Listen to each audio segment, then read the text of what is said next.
வணக்கம் ஃப்ரெண்ட்ஸ். இன்னைக்கு நம்ம சேனல்ல இந்த சுவையான ஒரு எலுமிச்சை சாதம் எப்படி செய்யறதுன்னு பார்க்குறோம்ங்க. இதுக்கு ஒரு பேன்ல ஒரு 3 டீஸ்பூன் அளவுக்கு ஆயில் சேர்த்துக்கோங்க.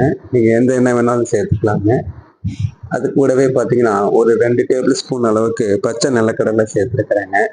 சேர்த்து குறைவான தீயில ஒரு 5லேருந்து 10 செகண்ட் வரைக்கும் நல்லா வதக்கி எடுத்துக்கோங்க. அது கூடவே கொஞ்சமாக கடுகு, ஒரு கொத்து கருவேப்பிலை சேர்த்து அது 2 வரமிளகாயும் உடைச்சி சேர்த்துக்கோங்க.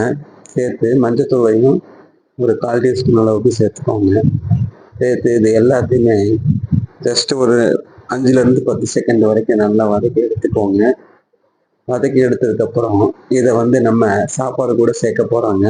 நான் ஏற்கனவே சாப்பாடு வடித்து ஒரு 2 பேர் சாப்பிட்ற அளவுக்கு சாப்பாடு ஆற வச்சு வச்சுருக்கிறேங்க. அது கூடவே நம்ம இந்த வறுத்து வச்சுருக்கிற அந்த கடலை, கருவேப்பிலை, கடுகு எல்லாத்தையுமே சேர்க்குறோங்க. சேர்த்து இந்த மாதிரி நல்லா எல்லாமே நல்லா இந்த மாதிரி ஒன்றா கலந்து விடணுங்க. அது ஃபுல்லாகவே அந்த மசாலா எல்லாம் அந்த சாப்பாடில் பிடிக்கிற அளவுக்கு கலந்து விடணுங்க. இப்போ ஒரு 1/2 டீஸ்பூன் அளவுக்கு எந்த அளவு உங்களுக்கு உப்பு தேவையோ அந்த அளவுக்கு உப்பு சேர்த்துக்கோங்க. சாப்பாடு பார்த்தீங்கன்னா நம்ம ஏற்கனவே வடித்து ஆற வச்ச சாப்பாடாக இருக்கணுங்க. அப்போ தான் நம்ம செய்யும்போது கொஞ்சம் உதிரி உதிரியாக இருக்குங்க. பார்த்தாலே தெரியுங்க. நம்ம எல்லாம் அந்த மாதிரி நல்லா கலந்து விட்டாச்சுங்க.